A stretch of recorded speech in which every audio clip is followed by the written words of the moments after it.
شروع اللہ کے نام سے جو بڑا مہربان نہایت رحم کرنے والا ہے۔ کروڑوں درود و سلام نبی آخر الزمان صلی اللہ علیہ وآلہ وسلم کی ذات اطہر پر، جن کی وجہ سے ہم ہیں اور جن کی وجہ سے یہ کل کائنات ہے۔ تحریک لبیک پاکستان کے لیے اچھی خبریں آنا شروع ہو گئی ہیں۔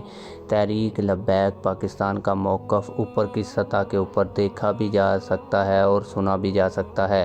تحریک لبیک پاکستان کے لیے کیا اچھی خبریں آئی ہیں، یہ آج کی اس ویڈیو میں آپ لوگوں کو تفصیل کے ساتھ بتاؤں گا۔ لیکن ویڈیو شروع کرنے سے پہلے آپ لوگوں سے یہی گزارش ہے کہ ویڈیو کو لائک کریں، چینل کو سبسکرائب کریں تاکہ ہماری ہر نئی آنے والی ویڈیو آپ لوگوں تک بر وقت پہنچتی رہے۔ تو اب بنا ٹائم ویسٹ کیے ویڈیو کو سٹارٹ کرتے ہیں۔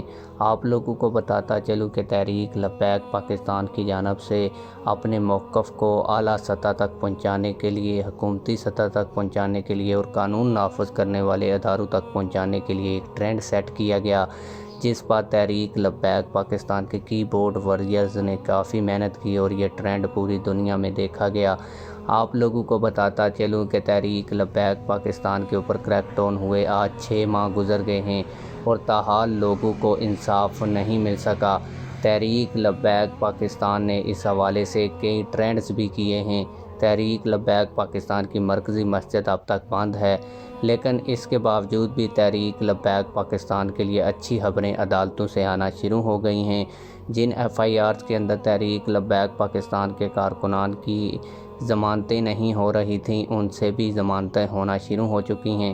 تحریک لبیک پاکستان کے وکلاء انتھک محنت کر رہے ہیں، انتھک کوشش کر رہے ہیں اور تحریک لبیک پاکستان نے جب سے برہان معظم ملک ایڈوکیٹ صاحب کو ہائر کیا ہے لاہور ہائی کورٹ سے، تو انہوں نے بڑے اچھے انداز میں کیسز کو لیا ہے اور اچھے انداز میں بحث کر کے تحریک لبیک پاکستان کو رہا کروانے کا سلسلہ جو ہے وہ شروع کیا ہے۔ ایک دن میں اب 30 سے بھی زیادہ جو ہیں وہ ضمانتیں ہو رہی ہیں۔